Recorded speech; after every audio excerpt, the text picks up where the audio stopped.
Actes des Apôtres, chapitre 19. Prenons à partir du verset 11. Par les mains de Paul, Dieu faisait des miracles peu ordinaires, à tel point que l'on prenait des linges ou des mouchoirs qui avaient touché sa peau pour les appliquer sur les malades. Alors les maladies les quittaient et les esprits mauvais sortaient. Certains exorcistes juifs itinérants entreprirent de prononcer le nom du Seigneur Jésus sur ceux qui étaient possédés par les esprits mauvais, en disant « Je vous exorcise par ce Jésus que Paul proclame ».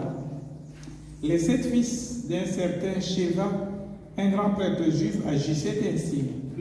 Mais l'esprit mauvais leur répondit « Jésus, je le connais. Paul, je sais aussi qui c'est. Mais vous, qui êtes-vous » Et bondissant sur l'homme en qui était l'esprit mauvais, les maîtrisa tous avec une telle violence qu'ils s'enfuirent de la maison tout nus et couverts de blessures. Cela fut connu par tous les Juifs et les Grecs habitant Éphèse. La crainte s'empara de tous et l'on exaltait le nom du Seigneur Jésus. Parole du Seigneur. Voilà, donc sans doute vous vous êtes posé des questions après avoir lu ce passage biblique. Vous savez, les démons ne nous laissent jamais tranquilles. Les démons ne nous laissent jamais tranquilles. J'ai envie de dire, à quel saint va-t-on se vouer pour pouvoir être à l'abri des méfaits du diable. Et donc ce soir, nous avons dit que nous allons regarder quelle aide la Sainte Vierge peut nous apporter. Voilà, c'est la méditation ce soir. Donc j'espère que sont là ceux qui appellent la Vierge tous les jours. Ce soir, pour avoir la réponse, quelle aide la Sainte Vierge peut nous apporter dans notre lutte quotidienne contre le diable? La première réponse nous est donnée dans le livre de la Genèse. Regardez Genèse, c'est tout au début.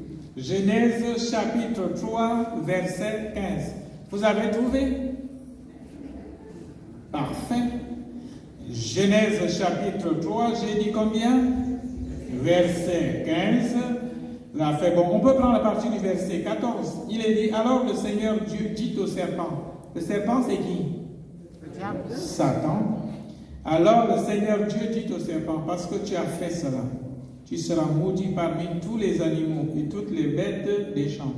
Tu ramperas sur le ventre et tu mangeras de la poussière tous les jours de ta vie. Je mettrai une hostilité entre toi et la femme, entre ta descendance et sa descendance. Celle-ci te meurtrira la tête et toi, tu lui meurtriras le talon. J'ai envie de dire, après les dégâts, quand le diable a jeté par terre nos premiers parents, après ces dégâts, dont nous payons encore les pots cassés aujourd'hui. La première annonce d'une victoire sur le mal se trouve dans ce passage que nous venons de lire. C'est là où Dieu montre que, mais non, le diable sera vaincu, ou même est déjà vaincu. Dieu dit non, il dit au diable, tu es maudit. Et puis après il dit, la femme va t'écraser la tête. Et même ses enfants vont aussi t'écraser la tête. On se pose la question, qui est cette femme? Et qui sont ses enfants? Le texte que nous venons de lire nous montre comment c'est plutôt le démon qui est en train de torturer les gens qui pensaient qu'ils étaient armés pour pouvoir chasser le démon. Donc en tout cas, c'est la première annonce, je disais, d'une victoire sur le mal. C'est la première bonne nouvelle du salut. Dieu promet que c'est la femme. Le péché est entré dans le monde par la femme. C'est la femme qui avait écouté la parole du diable. Et Dieu dit encore, c'est la femme qui va écraser la tête du serpent. Frères et sœurs, vous l'avez déduit de vous-même parce que je vous parle des choses au fond que vous comprenez, que vous connaissez au fond. L'Église enseigne interprète ce verset que nous venons de lire. C'est combien ça? C'est quel verset? Genèse, chapitre, verset 15. C'est comme ça qu'on lit la Bible. C'est comme ça qu'on lit la Bible. Donc l'Église interprète ce verset biblique dans le sens d'une prédiction de la Vierge Marie. Quand la femme avait été tombée comme ça, et dans sa chute entraînée son homme et l'humanité entière. Dieu dit non, une autre femme va venir.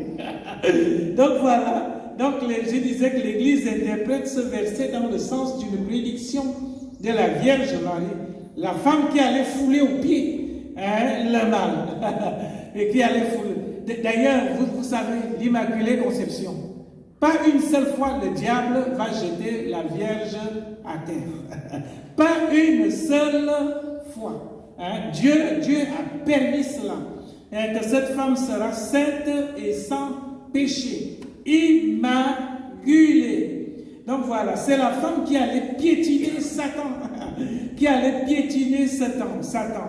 Donc je viens de le dire, cette interprétation s'appuie sur le dogme de l'Immaculée Conception qui allait venir plus tard.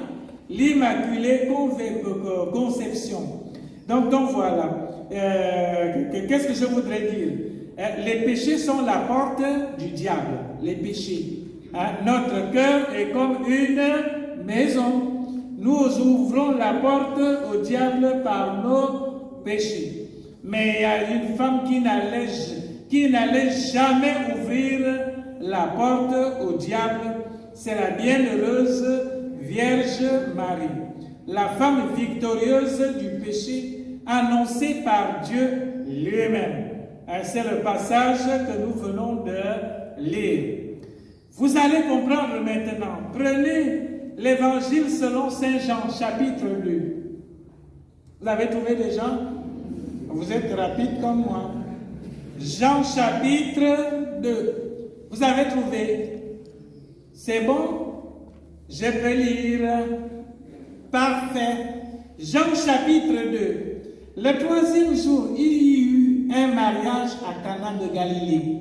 La mère de Jésus était là. Jésus aussi avait été invité au mariage avec ses disciples.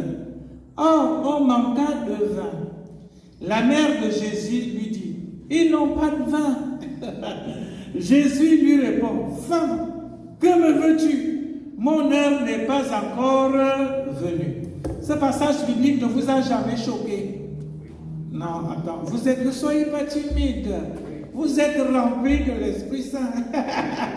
Est-ce que ce passage biblique ne vous a jamais gêné? Oui, bien sûr. Nous n'appelons pas nos mamans comme ça. Même les hommes n'appellent pas leurs femmes comme ça. Comment vous appelez vos femmes? Monsieur... Comment? Élie? Comment tu appelles ta princesse? Doudou, voilà. Voilà, on ne dit pas femme. Mais c'est ce que Jésus a dit. Regardez encore Jean chapitre 19. J'ai dit quoi? Jean chapitre 19. 19, combien? Verset 26. Vous avez trouvé? Ah bon, qui lit pour nous? Jésus, voyant sa mère et près d'elle les disciples qu'il aimait, il dit à sa mère, « Femme, voici ton fils. » Puis il dit aux disciples, « Voici ta mère. » Et à partir de cette heure-là, le disciple l'a pris chez lui. Donc, vous vous êtes sans doute posé la question, mais pourquoi il l'appelle femme? Pourquoi il l'appelle femme? L'explication, je vous la donne aujourd'hui, les amis. L'explication, je vous l'appelle aujourd'hui. Marie est appelée femme par Jésus. Dans ces deux passages où il est question de l'heure, dans le premier texte, Jésus dit « Mon heure n'est pas encore venue ». Et quand il est sur la croix, l'heure est déjà venue, avec sa passion glorieuse. Marie est désignée, qu'est-ce que je voudrais dire? L'évangéliste Saint Jean n'appelle jamais Marie par son nom. Il dit toujours la mère de Jésus, la mère de Jésus, la mère de Jésus. Mais Jésus lui-même, dans ces deux passages, il l'appelle femme. Comme pour nous renvoyer incontestablement à la femme dont il est question. La femme que l'Ancien Testament disait que c'est elle qui allait écraser la tête du serpent qui nous pourrit la vie. Frères et sœurs, ne cherchez pas de midi à 14 heures. Vous rencontrez quelqu'un qui vous dit qu'il ne faut pas prier Marie. Il ne faut pas prier Marie. La même personne qui vous dit je vais prier pour vous. Méfiez-vous. Voilà, c'est Jésus au fond. Les paroles de Jésus sont des paroles prophétiques. Sont des paroles prophétiques. Donc c'est la femme qui allait, le Seigneur Jésus est en train de nous indiquer que voilà, vous disiez que voilà la femme qui allait écraser la tête du serpent. Et il a été dit que même ses enfants aussi vont écraser la tête du serpent. Et quand Jésus en parle, il dit aussi, toi, tu es son fils. Et puis après, il dit aux disciples, il dit à sa mère, voilà, il dit aux disciples, c'est ta mère. Et il dit à sa mère, voici ton fils. Puis vous êtes une association. Vous allez écraser la tête du serpent, les amis. C'est la mission de l'Église. C'est la mission du chrétien. C'est d'écraser la tête du serpent. C'est ça que Jésus veut dire. Ne cherchez pas de midi à 14 heures. Jésus emploie le terme de femme pour dire que c'est celle-là qui allait triompher du Satan. Jésus lui-même est venu pour ça. Jésus est venu pour ça. Vous connaissez la Bible, le livre, comment on appelle ça? La lettre de Saint Paul aux Colossiens. Regardez, Colossiens chapitre 1er. Rokoko, ga et fi. Colossiens chapitre 1. Vous avez ça à partir du verset 12. Vous avez trouvé? Voilà, la Bible dit, vous rendrez grâce à Dieu le Père, qui nous a rendus capables d'avoir part à l'héritage des saints, dans la lumière, nous arrachant au pouvoir des ténèbres. Il nous a arrachés au pouvoir du ténèbre. Jésus est venu désarmer le diable. Et il a constitué une armée en tête de laquelle se trouve sa mère. La femme annoncée par le livre de la Genèse. Frères et sœurs. Je ne fais que me répéter au fond. Donc voilà. Saint Jean considère la maternité divine de Marie non seulement dans son rapport immédiat au Christ. C'est vrai, Marie est mère de Jésus. Mais nous sommes les membres du Christ dans l'évangile selon Saint Jean toujours. Le Seigneur Jésus dit, je suis la vigne et vous êtes les sarments. Nous sommes les membres de son corps. Nous sommes le corps du Christ, comme dit Saint Paul dans ses lettres. Et l'Église le chante. Marie est mère du corps mystique de l'Église, mais aussi par rapport à tous les membres de ce corps. Et c'est pourquoi l'Église voit dans ce nom femme, femme.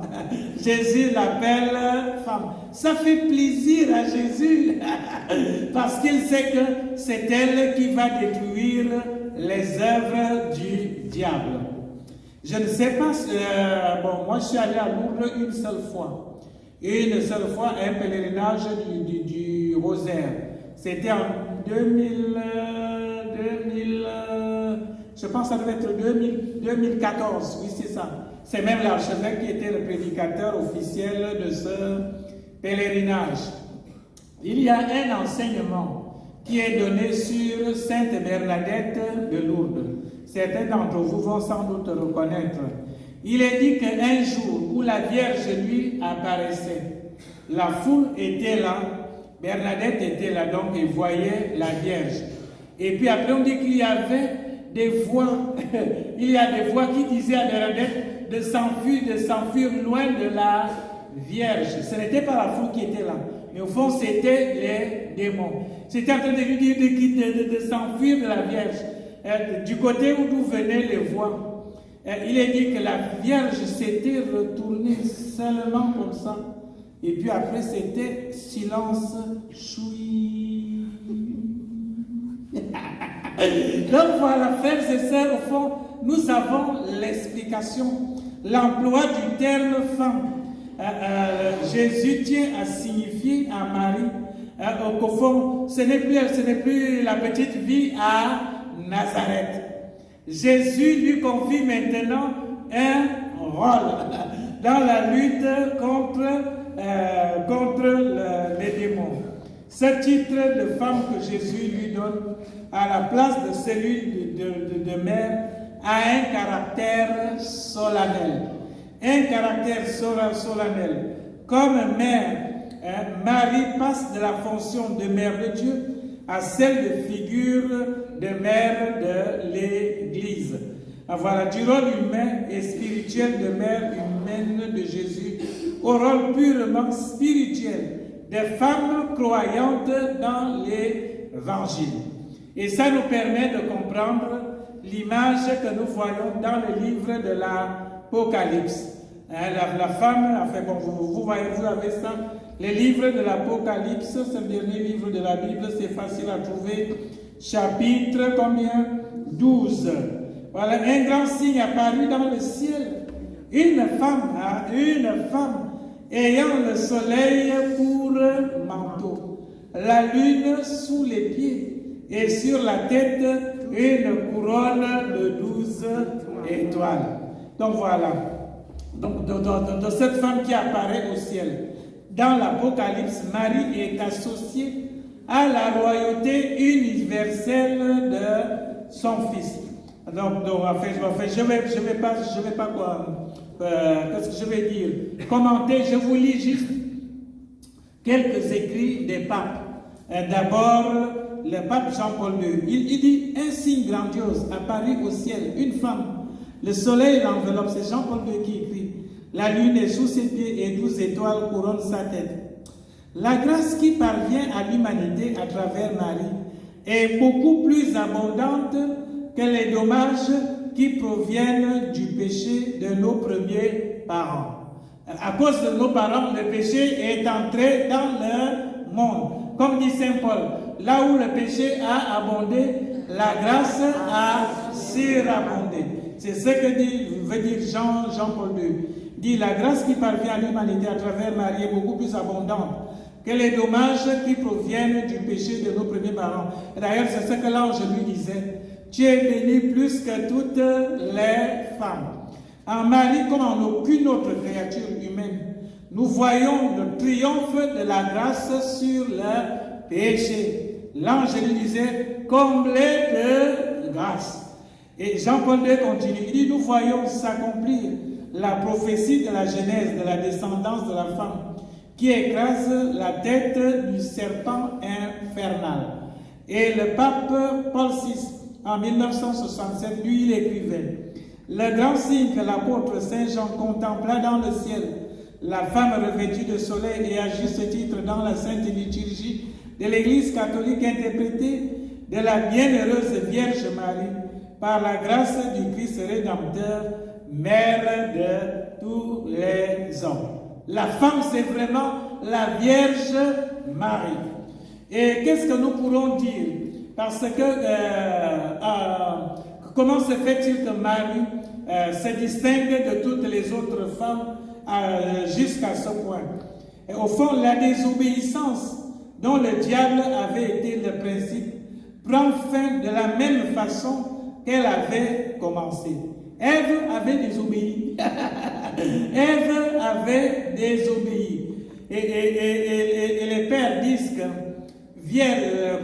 Ève était vierge encore et sans corruption. Elle reçut dans son cœur la parole du serpent. Et Ève, au moment du péché, elle était vierge encore et sans corruption. Mais elle avait reçu dans son cœur la parole du serpent. Et par là, enfanta la désobéissance et la mort. Et la Vierge Marie, l'âme pleine de foi et d'allégresse, répondit à l'ange qui lui annonçait l'heureux message, qu'il me soit fait selon ta parole. D'un côté, la désobéissance, d'un côté, l'accueil de la parole du serpent, de l'autre côté, l'obéissance et l'accueil de la parole de Dieu. Donc c'est de la Vierge qu'est né celui par qui le Dieu va renverser le serpent, comme je l'ai déjà dit, ainsi que les anges et les hommes qui lui ressemblent, tandis qu'il délivre de la mort ceux qui font pénitence de leur faute et qui croient en lui. Un certain théologien allemand, il disait que lorsque la bienheureuse Vierge Marie engendra son fils, le Christ, c'est alors que Sion donna le jour à l'enfant mâle. Parce que jusque-là, l'homme avait été vaincu. Mais quand la Vierge va donner au monde son fils, c'est là où il y a eu vraiment un homme. C'est là où il y a eu un homme. Et Saint Irénée de Lyon écrivait les années 200. Il disait, il est d'autre manière de délier ce qui a été lié, sinon de reprendre en sens inverse les entrelacs du nœud. Si on fait un nœud, si on veut délier, il faut refaire à l'envers le lien qui avait été constitué. Et il continue en disant, c'est ainsi que le nœud de la désobéissance d'Ève a été défait par l'obéissance de Marie. Car ce que la Vierge Ève avait lié par son incrédulité, la Vierge Marie l'a délié par sa foi. Et Tertullien, lui, il écrivait toujours les mêmes années à peu près. Il disait, il est logique de penser que Dieu a repris possession de l'homme, son image et ressemblance, devenu captif du diable par un processus opposé à celui de la perdition. En effet, dans Ève, encore vierge, était survenue une parole édificatrice de mort. De la même manière, il fallait que dans une vierge entrât le Verbe de Dieu, édificateur de vie, et ainsi par le même sexe retourne au salut ce qui tomba dans la perdition. Ève avait cru au serpent. Elle avait cru au serpent pour oser manger du fruit dont Dieu avait dit il ne faut pas manger. Tertullien dit que c'est ça, c'est ce qui est arrivé. Ève avait cru au serpent, mais la Vierge a cru à la parole. Et d'ailleurs, c'est ce que dira Élisabeth. Élisabeth dit, bienheureuse celle qui a cru à la parole qui lui fut redite de la part du Seigneur. Marie a cru. Ce péché que l'une commit en croyant, l'autre le détruisit en croyant. Chacune a cru. Ève a cru au serpent et la Vierge a cru en Dieu. On pourrait objecter qu'Ève n'a pas conçu dans son sein à la parole du diable, mais elle a réellement conçu. La parole du diable fut en effet la semence pour résultat que, depuis lors, elle enfanterait dans l'abjection et la douleur. Enfin, elle a enfanté le fratricide diabolique, c'est-à-dire Caïn. Marie, au contraire, a mis au monde celui qui donnerait le salut à son frère, selon la chair, Israël, qui pourtant devait être son meurtrier. C'est ainsi que l'humanité a reçu la mort par Ève, la vie par Marie. Et ça, c'est Saint Jérôme qui dit cela. Et je voudrais dire quelque chose pour vous faire comprendre comment on appelle ça, une dévotion qui est très répandue dans les milieux chrétiens aujourd'hui. Quand vous allez dans les librairies catholiques, vous voyez souvent Marie qui défait les nœuds. Marie qui défait les nœuds. Vous connaissez, non? Voilà, vous comprenez ce que ça veut dire? Je vais vous expliquer, les amis. Le nœud de la désobéissance d'Ève a été dénoué par l'obéissance de la Vierge. Le nœud de la désobéissance d'Ève a été dénoué par l'obéissance de Marie. Ce que la Vierge Ève, parce que Ève, nous avons dit qu'elle est vierge au départ, ce que la Vierge Ève lia par son incrédulité, la loi, la foi autant pour moi, la foi de la Vierge Marie le délia. Voilà. Ève nous avait enfermés dans la mort et le péché. La Vierge est venue, elle a dénoué ce lien. Et par comparaison avec Ève, voilà, les pères appellent Marie mère des vivants. Ève est appelée mère des vivants. C'est ce que ça veut dire, Ève. Mais au fond, la mort nous est venue par le moyen d'Ève et la vie par celui de Marie. Nous avons là l'origine de la dévotion à Marie qui défait les nœuds. Et donc, je ne fais que me répéter, que je ne sais pas qu'est-ce qu'on pourra dire. Bon, je l'ai déjà dit. On va terminer par quoi? Au fond, d'un côté, il y a la malédiction. De l'autre côté, il y a la bénédiction. Voilà. Donc, il y a d'abord Ève qui engendre la malédiction dans la douleur. Et Marie assure la bénédiction dans le salut. J'ai dit, dans l'Ancien Testament, c'est la malédiction. Et dans le Nouveau Testament, on dit bienheureuse. Bienheureuse celle qui a cru à l'accomplissement des paroles qui lui furent dites de la part du Seigneur. Et le Seigneur Jésus, je disais, du haut de la croix, il voit au pied de sa croix la nouvelle Ève. Il dit à sa mère, et voyant à côté d'elle les disciples qu'elle aimait, il dit à sa mère, voici ton fils. Et puis après, il dit aux disciples, voici ta mère. Avec Ève, c'est la malédiction. Avec la Vierge, c'est la bénédiction dans le salut. Si en effet, Ève a fait entrer dans le monde la loi de la mort, Marie lui a présenté la vie. L'une par sa prévarication nous a perdus.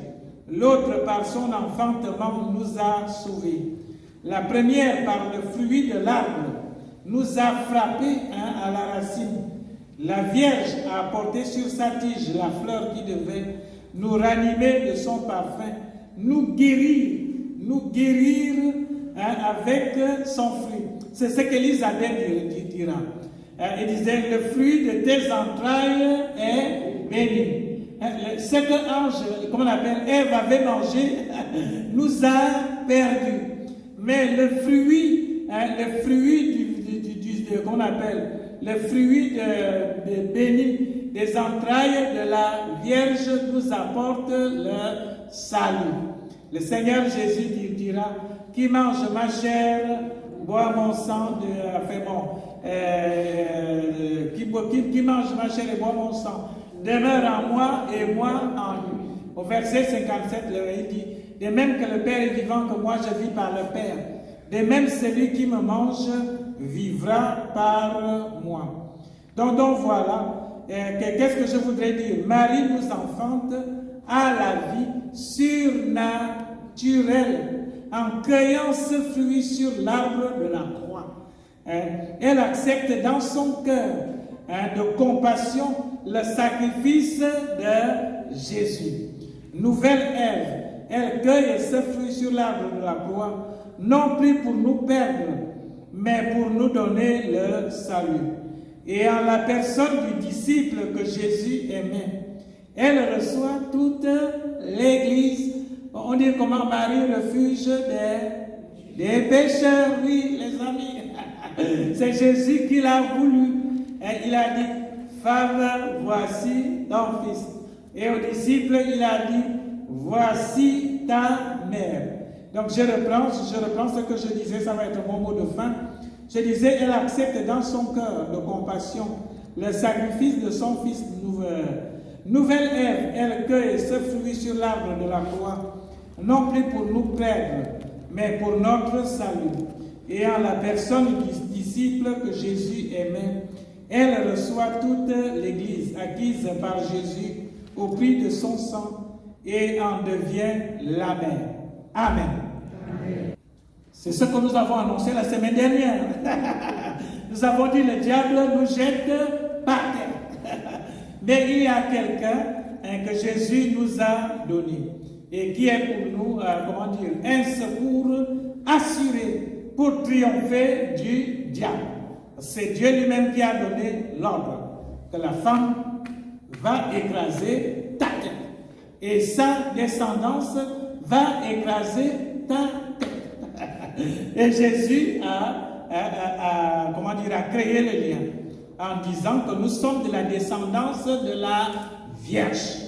Au pied de la croix, il a dit que nous sommes ses enfants, nous qui avons mis notre foi en lui.